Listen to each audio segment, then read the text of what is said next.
ग्रामस्थ मंडळ तसेच आपले सर्व शाळेतील विद्यार्थी तुम्हा सर्वांना माझा पहिला नमस्कार.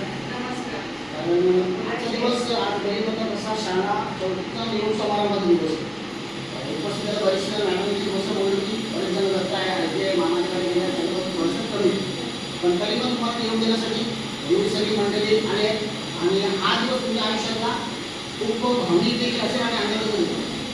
कारण इतक्या वर्ष आपण लहानपणापासून म्हणजे अंगणवाडी केंद्रापासून पहिली दुसरी तिसरी चौथी असं शिक्षण इथं घेतलं आणि खऱ्या अर्थाने तुम्ही आपल्या सुरई गावातील मराठी शाळा जिवंत ठेवण्याचं काम तुम्ही केला.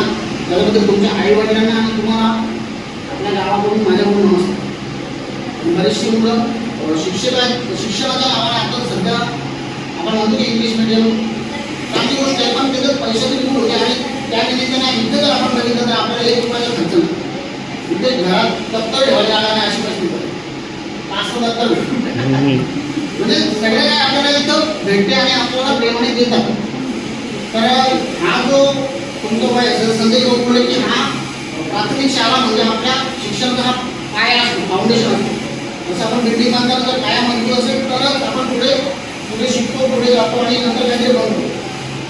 पण तुम्ही पण खूप मोठे बना आणि एक गोष्ट नक्की लक्षात ठेवा की उद्या मोठे झाल्यानंतर आपल्या या शाळेला, आपल्या गावाला, या आपल्या मातीला विसरू नका. कारण बरेचसे जण आपण बघतो म्हणजे आणणारे असतात, वेळेसाठी असतात. गावासाठी उपयोगी माणसं ती येतात गरज पडल्यानंतर. शिकल्यातली कुठेतरी कामात नंतर आहे त्यांना वेळच नाही अशी परिस्थिती होती. तुम्हाला सगळ्यांना खरंच आमचा भावनिक क्षण आहे आणि तुमच्या चेहऱ्यावर दिसतो पण. कारण तुम्ही इतक्या दिवस या शाळेमध्ये नृत्य केला, मजा केली, डान्स केला, इथं मैदानात फिरले, या आवारात फिरले. हा तुमच्या जीवनातील खूप आनंदाचा आणि आठवणीचा भाग आहे. तर याच्यानंतर तुम्हाला या शाळेमध्ये एक विद्यार्थी म्हणून येता येणार नाही.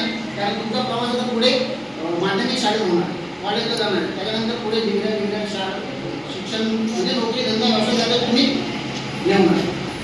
आता तुमच्याकडे काय जिम्मेदारी आहे फक्त शाळा आणि अभ्यास आणि एन्जॉयमेंट.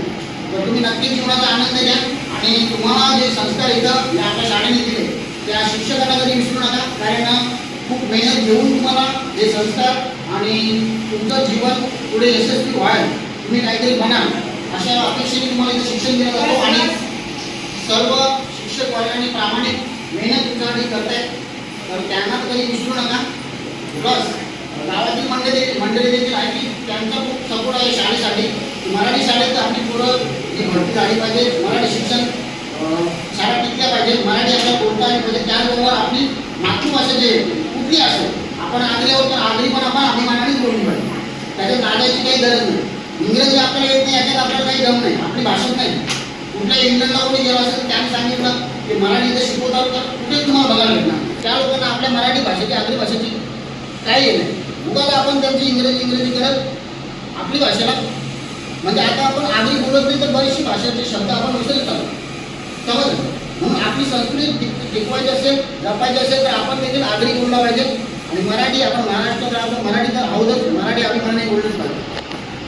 ठीक आहे. तुम्हाला पुढील आयुष्यासाठी खूप खूप शुभेच्छा. आणि या गावाने शाळेने जे काही तुम्हाला संस्कार दिले ते पुढे तुम्ही चांगले आदर्श विद्यार्थी आणि उत्तम नेतृत्व करणारे बनालाच.